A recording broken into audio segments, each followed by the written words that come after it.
Hello, I'm Professor Jim Kinney, and I'd just like to give a shout out to all creatives there in the world, particularly those of you who are using Adobe software. I'd like to call attention to the crisis that's emerging in the Ukraine right now. I know there are a lot of people around the world that are quite concerned about the situation that's evolving there right now. And I'd like to just call upon everyone to reach out to the people of the Ukraine with some words of encouragement. And I'd like to do that in a creative way. And I'd like you to join me.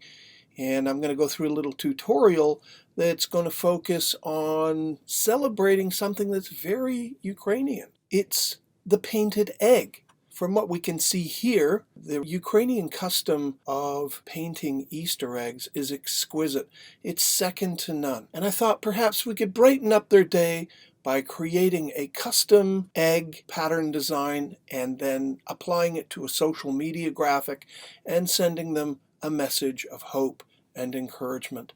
Of course, the egg symbolizes, for people all over the world, renewed hope, new life, new beginnings, and I'd like to celebrate those very positive ideas and share those with the Ukrainian people at a very dark time in their people's history. So why don't you join me, and I'll do the tutorial. You can follow along, and you can post your own social media message to the people of the Ukraine. All right, we'll see you in a bit. This is something I usually do with my students, and it's typically a Hawaiian shirt project where they get to design their own custom Hawaiian shirt based on a theme of their own choosing. And I just thought, why don't we just pivot this towards creating a sort of celebration of Ukrainian culture in the form of egg painting. So I'm going to start off with it really doesn't matter the workflow that you choose, but I've just chosen let's just create a new file in mobile workflow. And the width, I'm just going to make it 1,000 by 1,000 pixels. So we're using the square aspect ratio typical of an Instagram post. There's a few elements that I want to create here. I've got a theme in mind. I want to focus on peace here, so I'm going to draw a dove. Let me just reset my workspace. I use the Essentials Classic workspace because it dovetails with a lot of older videos, and it's a workspace that I'm used to. So if you want to follow along with me, I strongly suggest using the Essentials Classic workspace, just so we're on the same page. I'm just going to reset my workspace. I wish I could tidy my room like this. Okay, we'll start off. I'm going to draw a picture of a dove. I'm going to try at any rate. So we've got the arch of the head. I'm doing this on a trackpad, which isn't the easiest. So I'm all fingers and thumbs here. I'm just going to try and draw the wing. I'm just using the pencil tool. And now I'll draw the tail feathers.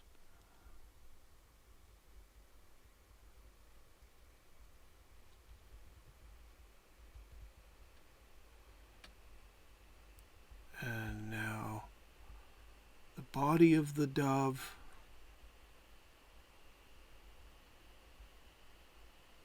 And come back up to finish the beak. Now, I had a lot of smoothing on there. Perhaps I might suggest double-clicking the pencil tool and maybe increase the fidelity and reduce the smoothness, just so you get a little more detail in there.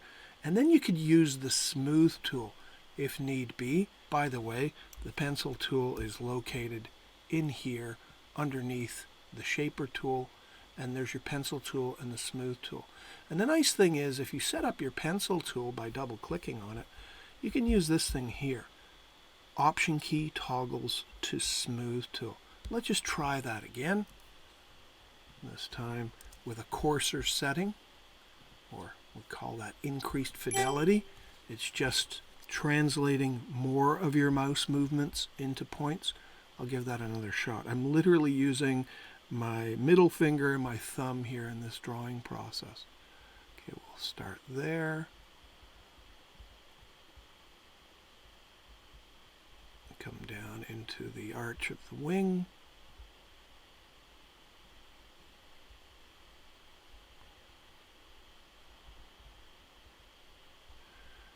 And I like to begin by drawing quite large and then shrinking things down, and then into the tail feathers.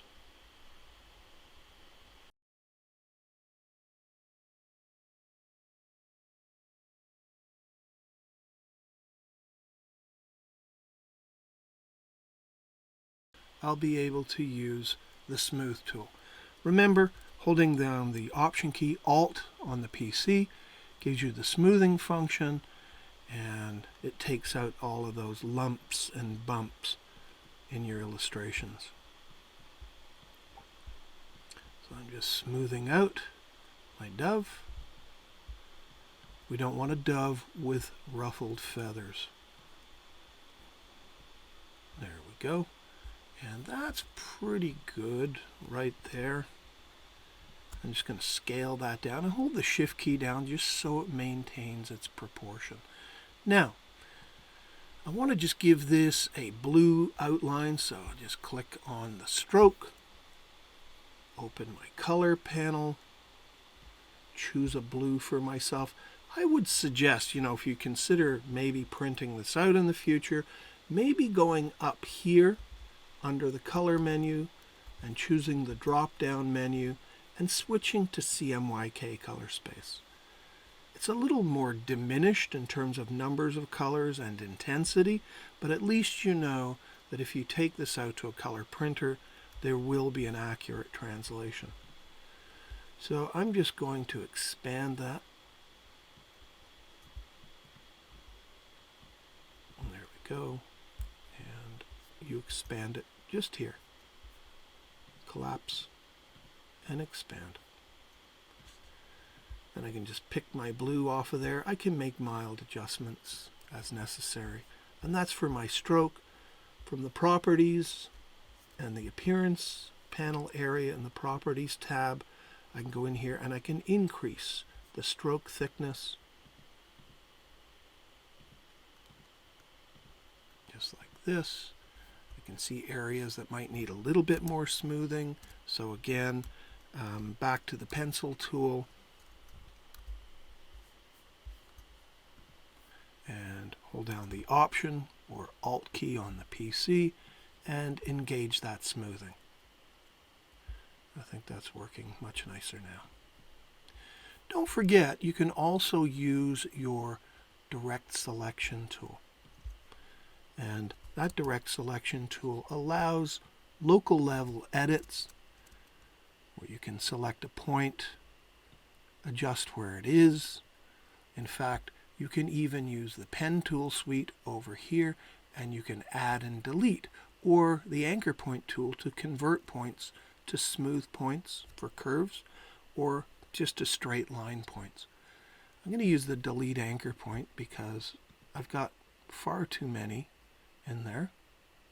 Just removing some of the extra points that really aren't necessary.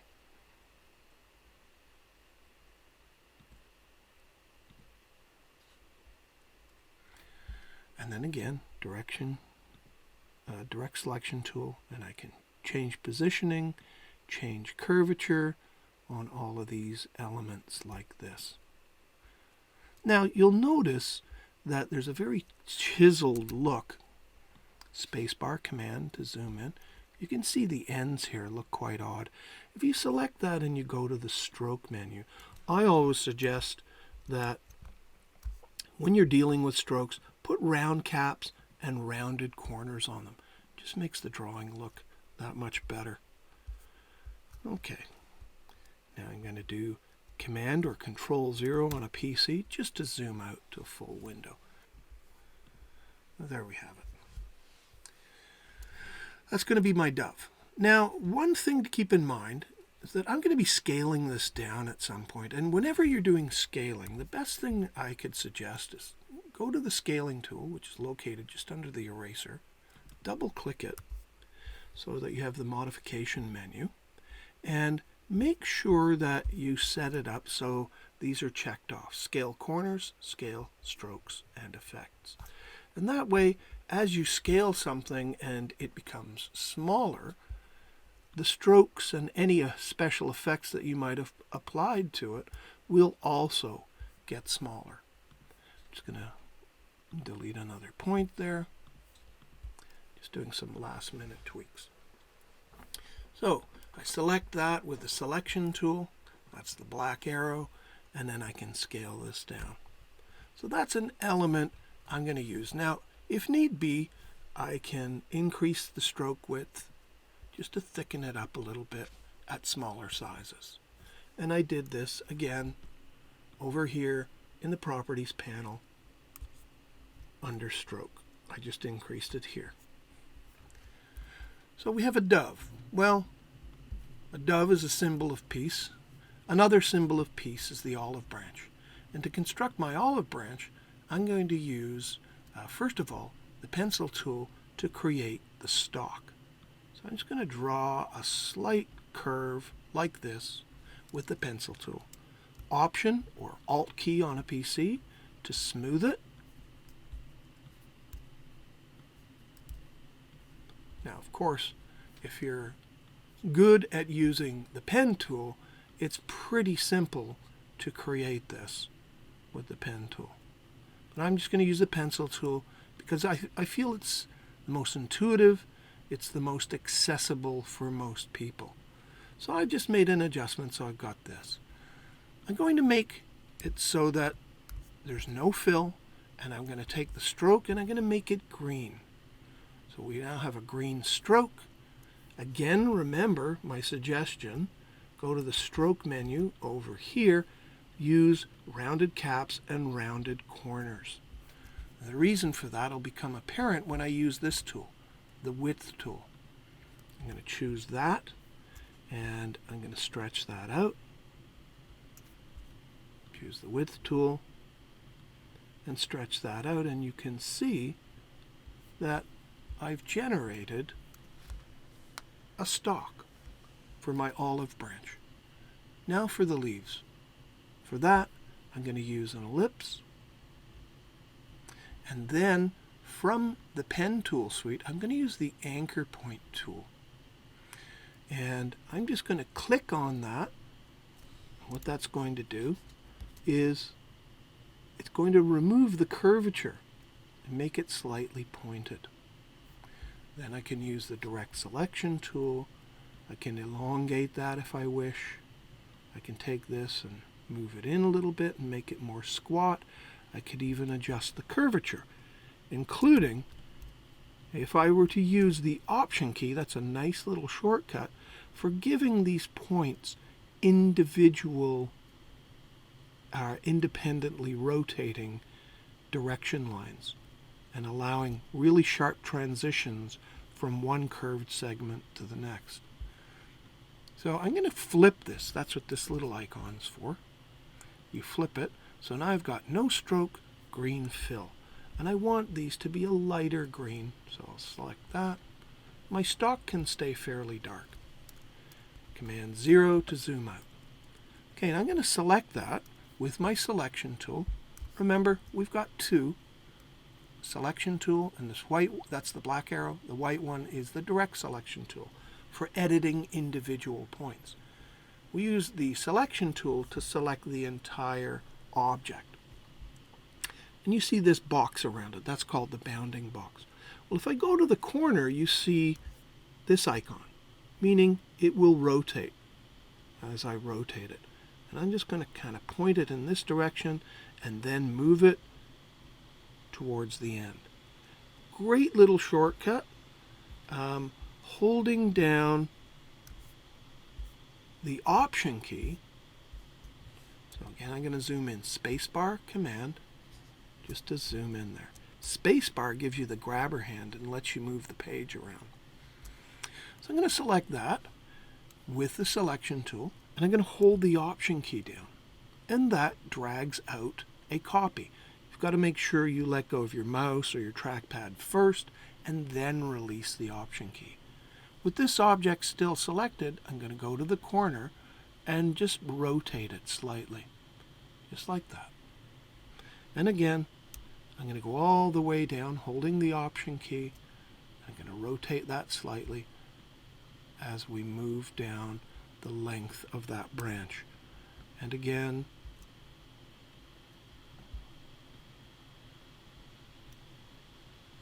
hold down the Option key again, a little more rotating. Now there is a way that we could have done this using the blend function, but this is fine. This will work. Again, I'm just going to Option, drag that, rotate it, and continue that process until we have a finished olive branch.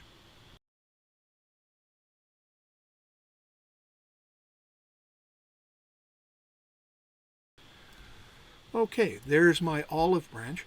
What I might suggest when you have multiple elements like this is to select them all. So I'm just going to drag a marquee, and as long as it captures even a little portion of everything there, they're all selected.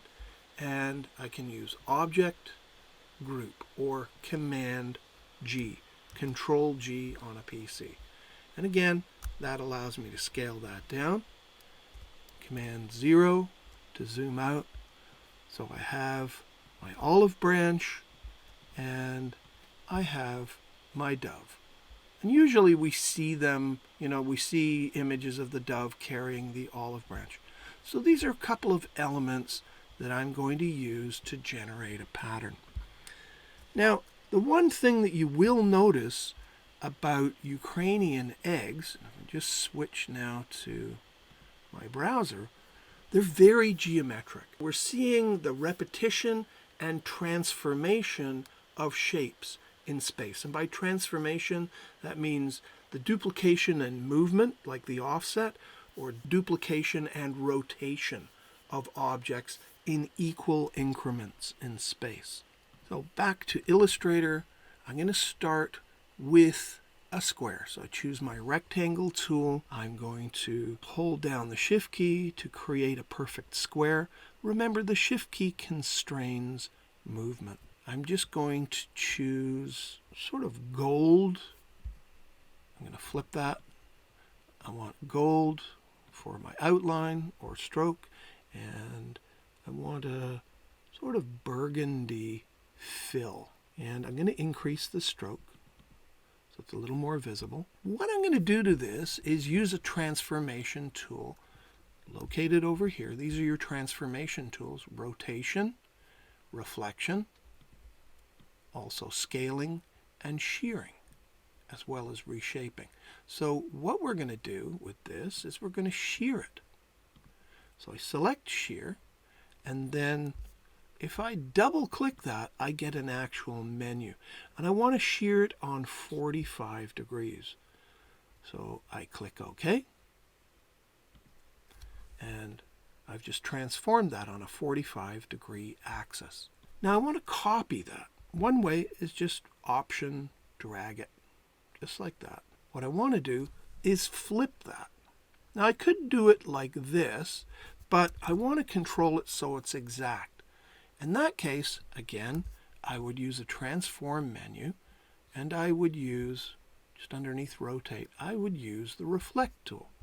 And I'll just double click it to give me menu control, and I'm going to reflect it through the horizontal, as you can see here, as a copy. So that keeps the original intact, and that gave me a copy. I'm just going to get rid of that. Now, I want to make sure that these two things are exactly aligned. The best way to do that is Command Y or Control Y on a PC, so you can really zoom in, and you're looking at the skeletal framework of your objects without the paint characteristics. I now know that these are perfectly aligned. Another way of doing that would have been to select both of them and use the alignment functions up here. Get them to align to their bottoms so that I know that they're in exact alignment, and then just move this. But as you move it, hold the Shift key down. Again, remember, Shift is a constrain function, so it's constraining movement along the horizontal axis that I have initiated movement in. Command Y, Control Y on a PC, and this is the element that I have. Just going to zoom out now, Command 0 or Control 0, and now I'm going to take these two elements, and again, for simplicity's sake, I could group them together, Command G or Control G. I could scale them down a little bit, just like that, and then I want to rotate, I want to do a rotational transformation, but I want to put a couple of little flourishes on there first. Maybe what I should have done is set the first one up so that everything was perfect. So let me just ungroup that. Object, ungroup, or Command Shift G. Before I get there, I want to just use another tool. If you go under the line segment tool, you're going to see the spiral tool. And this is a theme that you will often see in egg decorating in the Ukraine. And I'm just going to take that, and under the Properties tab, under the Stroke menu, again, make sure it's rounded ends, rounded corners, and here I'm going to make it a dashed line. And I want them to look like dots, actually. So I'm going to have to play with the size of the dash. Good, so it's starting to get there, maybe 12. 2 points and 6 points. Yeah, that's not too bad. Actually, there it is at 1 point. It's looking more like dots at this stage. Perhaps make that just a little bit smaller. So I'm holding the Command key down, and it's showing me the bounding box. Hold the Shift key down, scale it in proportion. Command key again, Control key on a PC. I'm just going to put that in there. So that's my element. Let me select those two elements and group them. Command G or Control G on a PC. And again, we're going to go back to the reflect function right here. Double click it. And we're going to reflect a copy. I want to make sure by going Command Y that when I move these and hold the Shift key down, that they're very accurately mirroring. It's not exactly a mirror. I suppose I could have done that. Let's do that. We can select that, choose the reflect function, and reflect it through the horizontal, or the vertical in this case, as a copy. Now let's move them apart. I just wanted to show you one thing there. Take it right back to here. When you're using the reflect tool, you can actually set the point of reflection. So if I zoom in and I click right on this surface here, and I missed it a little bit. Let me try it again. I'm going to click right here. That's going to be the point of reflection. If I hold the Option key while I do that, forgot to mention that. So let's take a look at what that looks like. When you hold the Option key, you get this little ellipsis that pops out, and that just indicates that you're going to get a menu. So I want it flipping through the vertical axis as a copy. There we go. They're both perfect reflections now. Command Y or Control Y on a PC to bring it all back. These are the elements that I'm going to use to make my geometric pattern. Command 0 to zoom out. Control 0 on your PC. Select those two units and group those. Command G or Control G on a PC. Now what I want to do is rotate those in addition. So go back to preview mode, to wireframe mode, and I can see that they're not quite lined up, so I've got to make sure of that. I better ungroup them. So Object, Ungroup. And I just want to make sure. I'm just going to pull this back a little bit. That's why doing things that you want to be really accurate, do it in a high zoom in the wireframe mode. All right, I'll regroup those, Command G. And now what I want to do, I'm just going to zoom in a little bit. I want to select those and I want to rotate it around this point. So I choose the rotate tool. Let's zoom right in here. I want it to rotate around that point. Hold the Option key down so that you get the menu. And I'm going to rotate it 90 degrees as a copy. Now once you've done that, you can then do, let me just zoom out there, you can then do Object, Transform, Transform again, or Command D. And it does that for as many times as you like, and then Command Y to have a look at this. So now we have our geometric component. I'm going to group that together. Command G, Control G on a PC. So the next thing in generating my pattern is going to be adding these elements in as well. And so I want that there. I would just use the rotate tool from the center, hold down the Option key, and say I want to rotate it 90 degrees as a copy. Remember Command D to transform again. And so we have the elements repeated. Again, we have our olive branch here as well, and I'm going to do the same thing. Use the rotate tool with the Option key, get it centered, and do it as a copy. And then we do Command D or Control D. Okay, this is the element that I'm going to use for my pattern. I'm going to take all of that and I'm going to scale it down, because what I'm going to do is create a large egg here, almost half the size of that surface, and then I want to apply this pattern to it. You've got to make sure that it works at small sizes. If need be, you need to come in and make minor adjustments. You can do that. But at any rate, I'm going to go with this. That's going to be my pattern element. So now we've got to take a look at the pattern maker function. If I select this element and I go to Object, and then I go to Pattern and Make, it generates a pattern for me. And I can give this pattern a name, Ukraine, Dove of Peace. I can choose the type of grid. I'm going to try this on a hex grid, which makes it look very interesting when it's done like that. If I set this up, if I were to change, now the way you've got to think of this is like you're tiling a bathroom or a kitchen.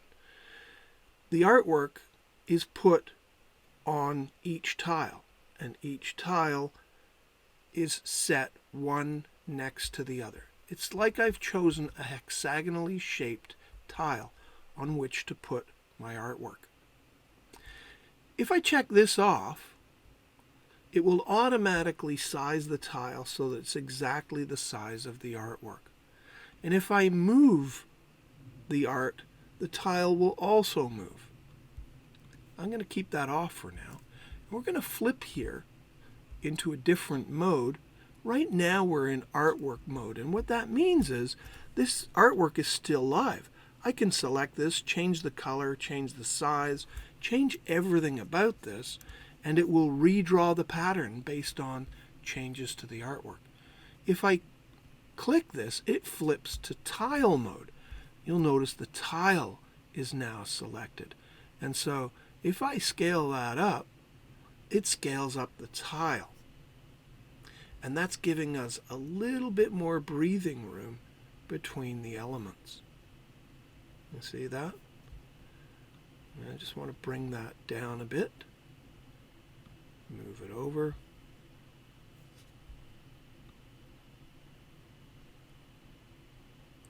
And so now the artwork is interspersed. I quite like that. I'm going to leave that. And when you're done, you just click up here. Click the Done button.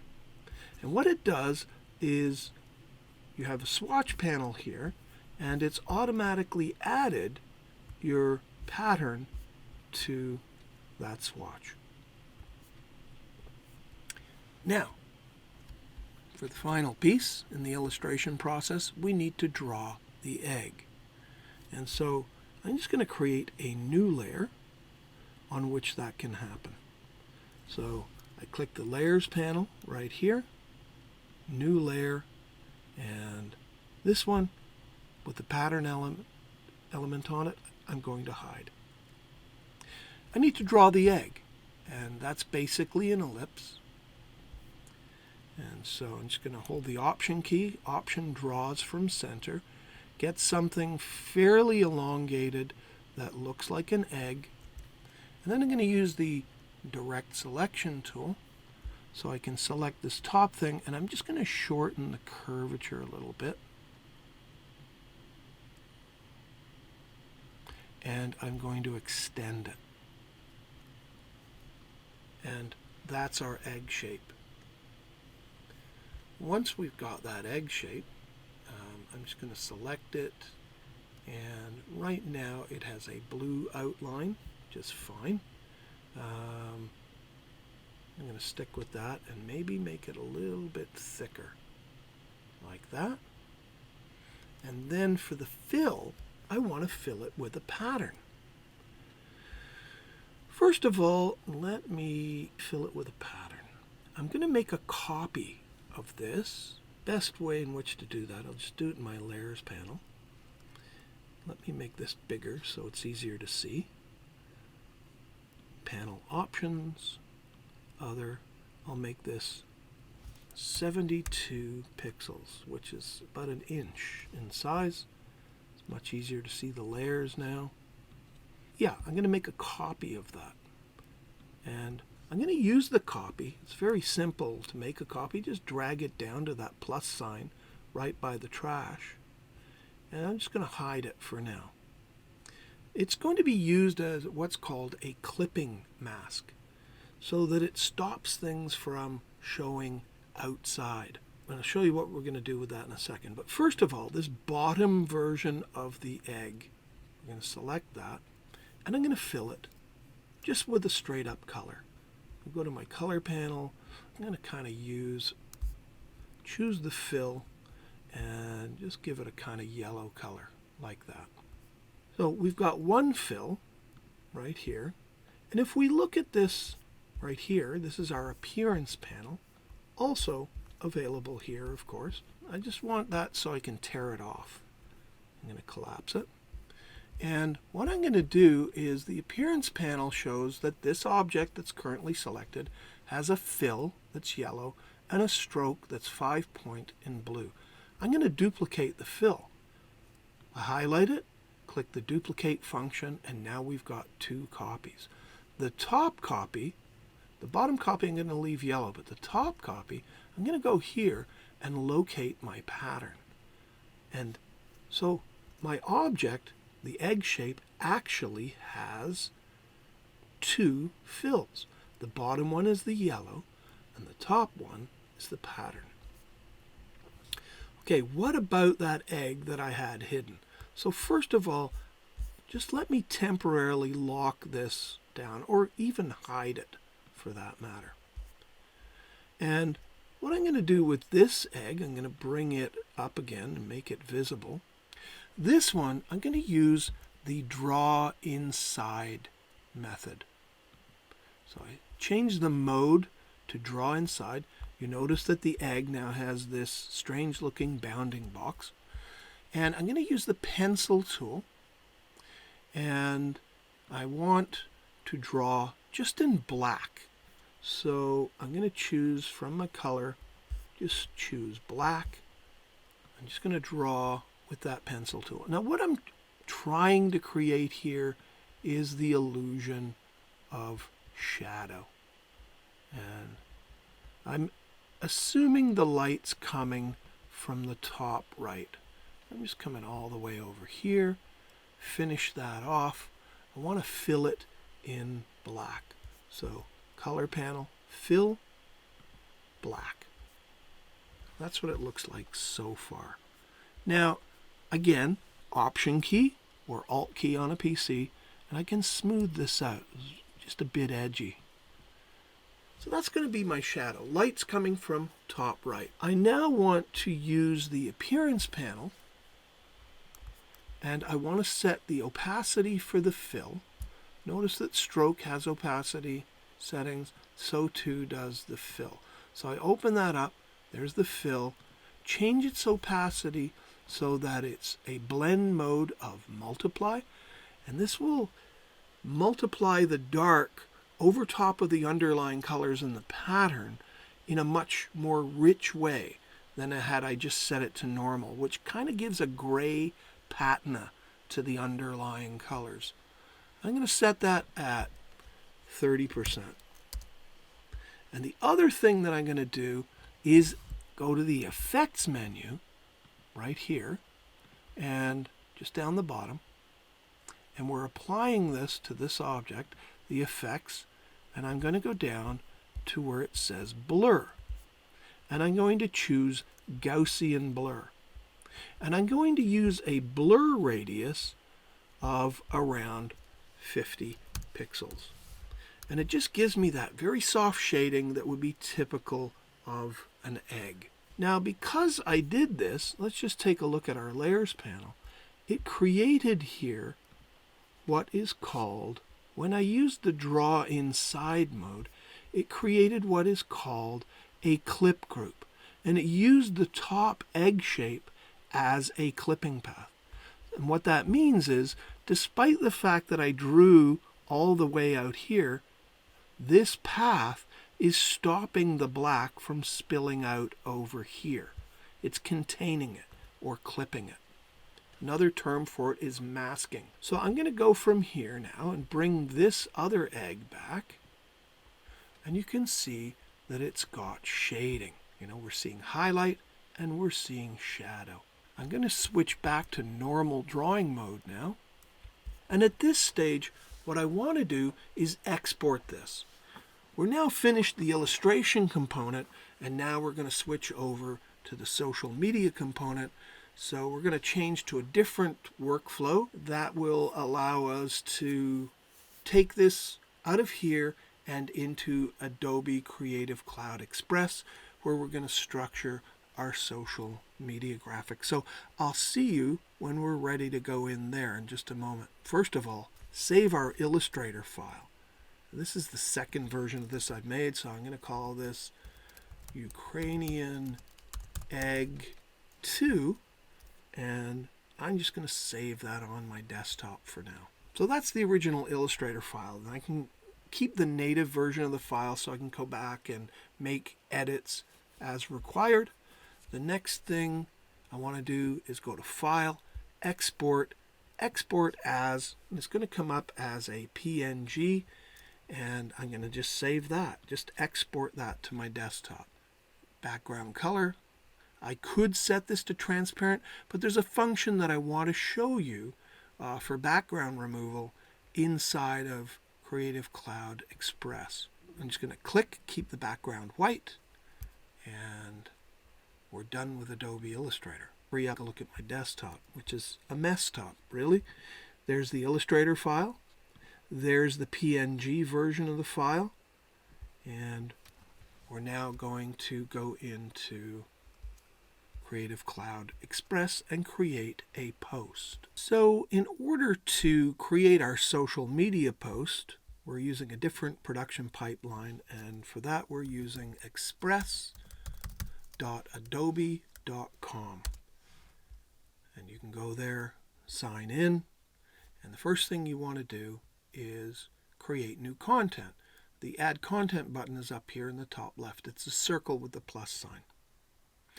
Now, there are tons of existing projects that are great exemplars in terms of design, and lots of templates that you can avail yourself of.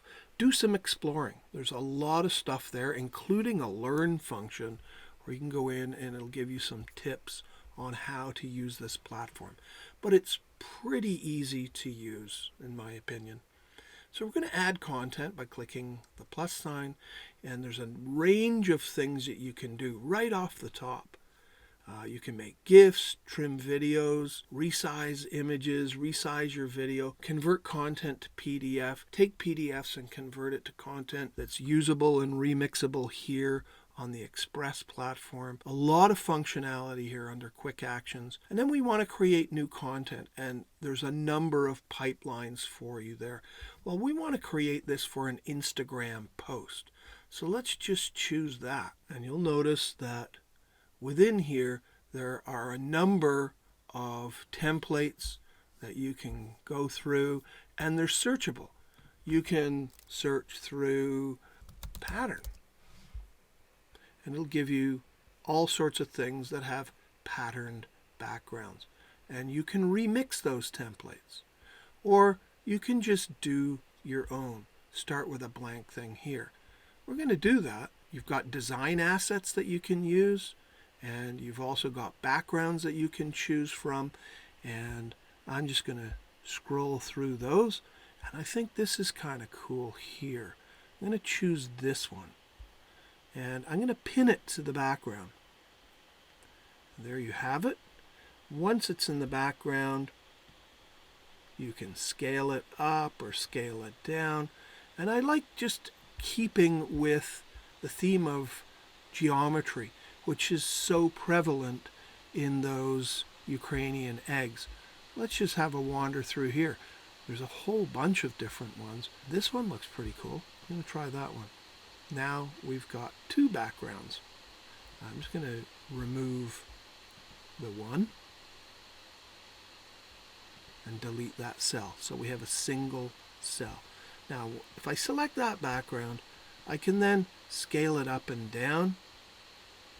I can rotate it in any number of ways, and I'm just going to keep that geometry. So I quite like that. That's in keeping with the geometric theme of the Ukrainian egg. Next, I want to bring in my photo. Click here. Now there's a whole searchable library of stock footage that's free and paid content as well, but I'm going to upload my work. So I click upload. I'm going to locate that PNG that I created. There it is. I open that up and bring that in. And I want to scale that up fairly well. Scale it up to about this size.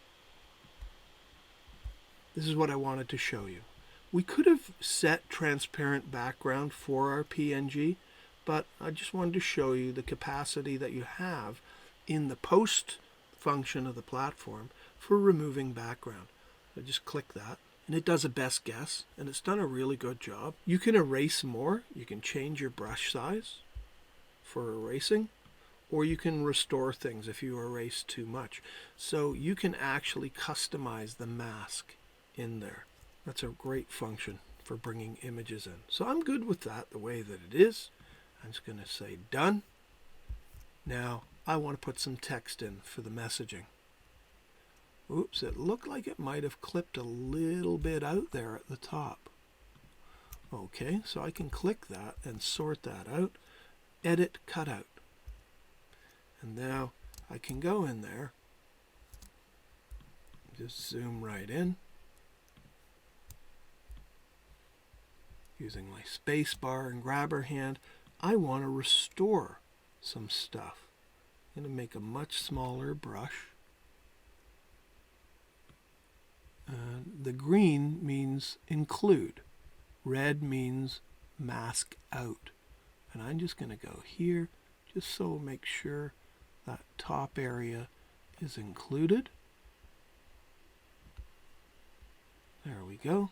And again, space bar. I'm going to go down to the bottom and make sure we include that bottom section. We've fixed that. I'm just going to click the Done button, and we should have that with greater degree of integrity. Again, there's a few bits there that I would continue to doctor up, but in the interest of time, we're just going to move ahead. I want to put my messaging in there, and I'm going to select this background. I'm going to look at what sort of, there's a blur function, because the patterns are just competing with one another a little too much. So some blurring. Take a look at what enhancements we might do here. Try saturation, just reducing. There we go. That's allowing the color in the egg to be a little more vibrant. And now I want to add my text. Just like everything else, there are a lot of prefixed texts that you could put in there if you find something that's really working for you, or you just set your own type and set it up. So I'm just going to do that. I'm just going to use this button here, add your text. I enter the text here. Let peace reign. And let's move that up. I'm going to move that up there. And I'm going to just stretch this over here. We can choose the colors. We can choose the alignment. We can choose levels of transparency. We can even put shadows underneath our text. So first of all, let's choose the text color.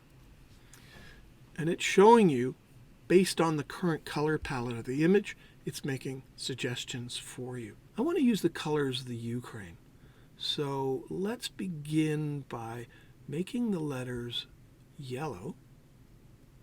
I want a brighter yellow, so let's use that. And I'm going to use a background shape. So I put that shape in there, and it just puts a bar behind it. This is really important. When you've got a busy background like I have, you need the text to read against a sort of flat, neutral shape. And again, you can increase the padding of that shape. That's what this is called, the cell padding. I'm going to increase that, and I'm going to change its color. You could even choose different shapes. I'm just going to keep it as is. I'm going to change that to the blue for the Ukraine, maybe make it a little darker.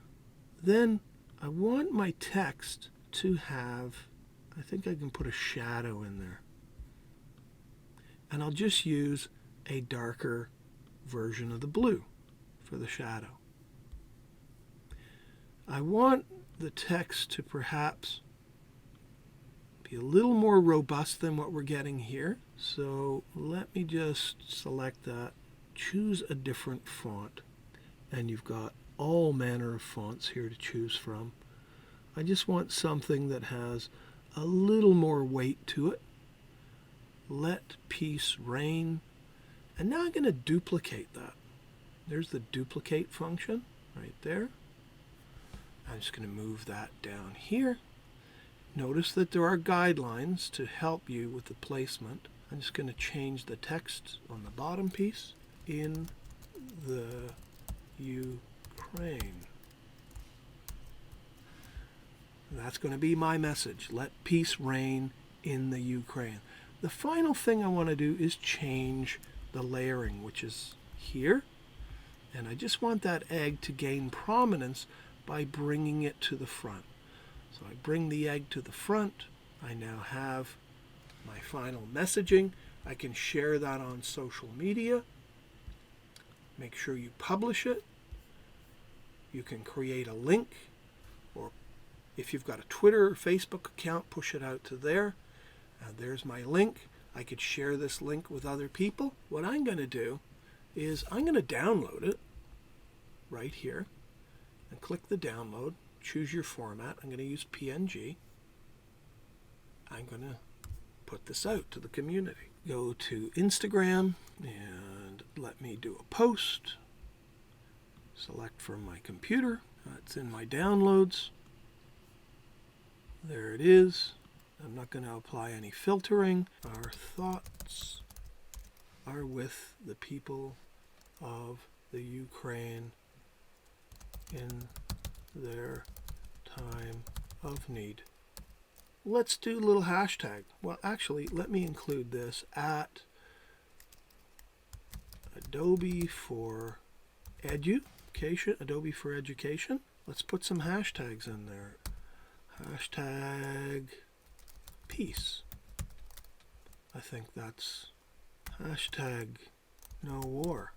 I'm putting one in there for a friend of mine who's inspired me many times. That's Kevin McMahon at the Design Dojo. I'm going to share that out. And peace to everyone. Our thoughts really are with you, people of the Ukraine and Ukrainian expatriates all across the globe, and those people of conscience in Russia who are protesting and giving up their own freedoms. My hat is off to all of you. And I would ask if you could include my handle, and I'm Itty Bitty Pixies. So if you could add at Itty Bitty Pixies, I would appreciate that very much. Thank you, and goodbye.